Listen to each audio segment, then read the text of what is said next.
fizemos 3 gols. Quem diria, hein? 3-0, Fluminense classificado no Campeonato Carioca, né? Nem confirmei exatamente se a classificação é matemática, mas enfim. Mesmo não sendo matemática, a gente acabou de abrir 14 pontos, tá faltando aí 4 jogos. Tá matemática a classificação. O Fluminense está classificado no Campeonato Carioca, faz 3 pontos, faz 3 gols. Olha só, em primeira vez na temporada, fazendo 3 gols num jogo e ganhando por 3 gols de diferença. O Fluminense vence o Volta Redonda por 3-0. Deixe seu like aqui embaixo, se inscreve aqui no Raiz Tricolor. Eu sou Gabriel Amaral, essa daqui é a análise pocket de Fluminense 3, Volta Redonda 0. Aqui embaixo você tem o link da 1xBet, casa de apostas, que quem apostou numa vitória do Fluminense num resultado diferente no jogo de hoje, se deu bem. Vou falar do jogo. Abel veio com um time reserva. Claramente, os 11 jogadores que começaram jogando essa partida, se a gente tiver um jogador que seja titular na terça-feira, já vai ser uma surpresa. Isso não quer dizer a nossa opinião, quer dizer o que parece que Abel vai fazer. Um meio de campo com mais técnica, né? Todos os jogadores ali, você pega o Wellington, Ganso, Natan, Calegari, Pineda, até o próprio John Arias dá pra colocar nessa conta também, são jogadores que têm um pouco mais de técnica, que não se valem tanto da questão física. Então você tinha a tendência a ter um time mais criativo, eu falei isso no pré-jogo. A tendência é que Cano receba mais oportunidades. Nesse ponto eu estava errado, porque apesar de ter um time mais criativo, essa criação normalmente parava em finalizações fora da área. Com 7 minutos, você teve uma chance num contra-ataque com Natan, Ganso de letra, Germancano para John Arias, acabou não resultando em chance de dentro da área. Você teve outra jogada, dessa vez foi Ganso para Wellington, John Arias deu um bolão, Natan ajeitou, John Arias de primeiro deu um bolão em Natan. Só que a chance veio para Natan. E ele, cara a cara com o goleiro, bateu fraquinho e tal, perdeu um gol cara a cara. O Fluminense atacava, o Volta Redonda contra-atacava, mas não era um ataque contra a defesa, né? Eles até saíam um pouco ali mais, tentavam sair mais velocidade, mas o time de Volta Redonda, de fato, esse campeonato carioca especialmente, a gente normalmente vê isso, mas esse campeonato carioca especialmente tá num nível mais baixo, e há uma explicação pra isso. Falando, Gabriel, todo ano fala isso, de fato, o campeonato carioca tem um nível baixo. Mas nesse ano há uma explicação. Qual que é a explicação? Lembra lá atrás que os clubes ganhavam 3, 4 milhões de reais da Globo? Então quando tinha contrato com a Globo, os pequenos ganhavam esse valor. Montavam times muito fortes pro Campeonato Carioca, muito fortes entre aspas, mas montavam um time mais forte pro Carioca, porque era o que dava o dinheiro da temporada. E jogavam Série C e Série D de qualquer jeito, porque isso não dá muito dinheiro na Série C e Série D. Agora, sem o contrato da Globo, é que é o problema, porque já no ano passado eles ainda montavam o time com o dinheiro do ano retrasado e com o dinheiro que a Globo pagou da rescisão de contrato, mas nesse ano não. Ganham muito pouco do contrato da Record e dos outros contratos, e nesse ano vão ganhar praticamente nada de novo. Os times tendem a ficar muito ruins, e é o que a gente está vendo. Talvez esse seja o Campeonato Carioca, eu não vou saber precisar, assim, desde quando eu via um Campeonato Carioca em que, vou falar a situação de momento da tabela, o Fluminense tem 21 pontos, o Flamengo tem 16, o Vasco tem 16, o Botafogo tem 16, os três têm um jogo a menos, mas o quinto colocado que vem abaixo tem 7 pontos, tem menos... Se houver vitórias agora essa semana tudo bem que tem clássico, né? Mas enfim, é capaz de a gente ter time, o Fluminense tem 3 vezes mais pontos. Então é um Campeonato Carioca de nível muito baixo, o Volta Redonda faz parte disso. Só que como eu falei, né? O Fluminense tem a obrigação e já enfrentou outros times em que foi mais burocrático. E o início do jogo eu achei o Fluminense um pouco mais burocrático, apesar de ter essa criatividade maior. Teve chance com 23, Natan roubou a bola, deu rápido em Cano, e ele ajeitou para bater por cima, foi uma das poucas chances de Germancano. Com 27 teve outra chance, outra jogada como? Na técnica, tabelas, triangulações. A gente até vê isso um pouco no time principal, no time titular, mas hoje viu bastante, porque esse time tem essa tendência maior. Essa jogada resultou com o Natan batendo forte ali fora da área, o goleiro espalmando, mas Pineda passava livre na esquerda e era uma boa opção.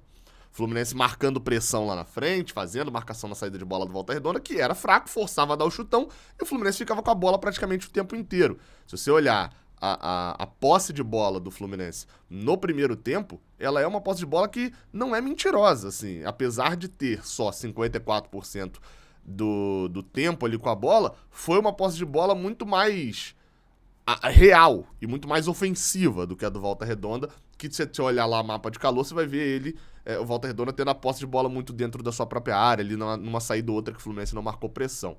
Então o jogo era do Fluminense. E essa pressão na frente deu resultados. Teve pelo menos 3 chances em erros do goleiro ou do zagueiro, tendo que dar chutão na saída. O Fluminense acabou desperdiçando. E uma delas, por exemplo, até numa bola rebatida essa, o Wellington ajeitou para áreas bater fraco de esquerda, você vai ter outra chance de gol. Olha quantas chances de gol a gente teve até no primeiro tempo, mesmo não sendo um primeiro tempo muito bom do Fluminense.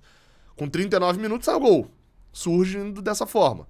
Cano pressiona a saída de bola do Volta Redonda, é uma pressão até com todo, mas Cano ali na velocidade, o goleiro erra o chutão, Natan ganha, Ganso dá um bolão ali pra Germancano, um bolão não, mas uma boa bola pra Germancano, que ajeitou pra Nonato bater no cantinho, fazer 1-0. Lembrando, assim, bem vagamente, mas lembrando um pouquinho o gol de André, né? Um atacante ajeita, o volante chega batendo no canto. No caso foi Luiz Henrique André, agora Cano e Nonato. 1-0, ainda teve outra chance ainda no primeiro tempo, de novo com um bonito passe de Ganso pra Natan cortar pra dentro e bater pra fora. E tinha Calegari sozinho pela direita. Um primeiro tempo meio básico do Fluminense, que é o suficiente pra ganhar o time pequeno, principalmente o Volta Redonda. É o suficiente. E a gente olha na tabela do campeonato, não é à toa que os 4 times grandes têm uma derrota até esse momento. As derrotas de Botafogo e Flamengo foram pro Fluminense, então não perderam para pequenos, e a derrota do Vasco foi pro Botafogo. Ou seja, até agora só o Fluminense perdeu a estreia pro Bangu pra time pequeno. Nenhum time pequeno conseguiu vencer além daquele jogo lá contra o Bangu. Então é um nível baixo, vou repetir isso daqui, é um nível baixo. Então, pra você, apesar de ter sido um segundo tempo, a gente vai falar agora, muito bom, desce a expectativa um pouquinho também, porque a gente, apesar dessa expectativa mais ou menos, porque também a gente não via o Fluminense atuando dessa forma, né? Não via fazendo 3 gols. Defensivamente o Volta Redonda pouco ameaçava, mas o dado de 6 desarmes do Fluminense mostra o que foi o jogo. O Fluminense terminava a sua jogada com finalização. O Volta Redonda terminava a sua jogada perdendo a bola. Já ofensivamente, é o que eu falei, o time era criativo, só que criou menos do que eu esperava. Eu botei um sarrafo um pouquinho mais alto para a criação desse time. Apesar de ter criado uma quantidade legal de chances, talvez até mais do que o time titular, que é escalado num outro pensamento. Volta pro segundo tempo e volta aí sim com uma intensidade maior ofensiva o Fluminense. Com 2 minutos, assim, eu não vou nem citar todas as chances, que foram muitas, mas pô, com 2 minutos teve Ganso batendo escanteio, a bola tocou no braço ali, eu não sei, eu botei entre aspas na mão, porque só mostrou uma vez o replay, eu não vi. De Lucas Claro, Manuel escorou e fez 2-0, deu aquela acalmada no Fluminense. Porque o que normalmente acontece? Essa bola, Manuel chutaria e o goleiro fazia uma defesaça. Aí vem uma outra chance, tipo assim, Calegari dá em John Arias. John Arias domina, Calegari vem, rouba a bola dele, bate rasteiro, o goleiro espalma e vai pra fora. Aí começava a pesar e o Fluminense passava dos 15, acontecia o quê?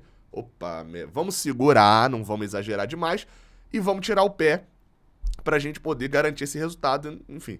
Só que dessa vez entrou, Manuel fez o gol, merecendo fazer, o Fluminense continuou em cima, teve esse lance de Calegari que fez o que Natan, apesar, eu não achei a partida do Natan ruim, mas o que a gente espera que Natan fizesse.